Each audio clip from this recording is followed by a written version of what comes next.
Hurricane Erin is a powerful Category 4 storm. It is not expected to make landfall, but is still impacting beaches up and down the East Coast. In North Carolina's Outer Banks, mandatory evacuations are underway for some areas of the popular vacation spot. Waves could reach up to 20 feet, which is expected to make the one highway that goes in and out of the island impassable at some point.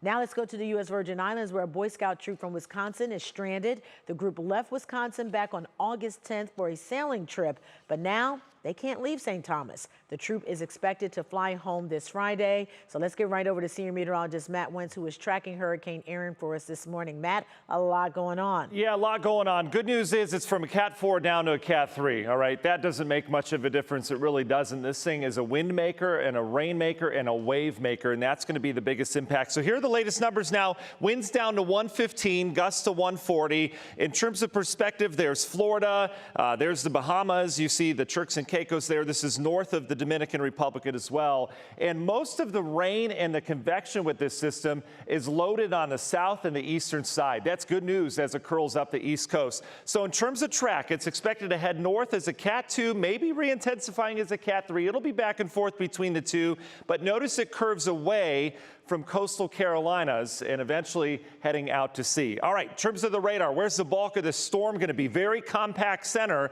That's where the worst of it is, obviously towards the middle. Here's the Outer Banks, just clipping it with strong winds, perhaps some rain bands on the Outer Banks areas. We're talking eastern, extreme eastern Carolina, and that would be sometime early Thursday morning. Bigger issue is going to be the wave heights. Anything in orange is over 20 feet. You see how we start to increase those waves. And the problem is with the flow around this, it's coming inland, so a lot of those inlet areas, you're going to see storm surge or a rise in that seawater, and there'll be a lot of flooding up and down the eastern seaboard. Even the Delmarva Peninsula and as far north as Cape Cod and Nantucket will see an increase in not just wave heights, but storm surge. Good news is the bulk of this system, though, in terms of the real dangerous part, is going to stay offshore for now, but hurricane season just ramping up. It peaks the second week of September. Danita. All right, thank you, Matt.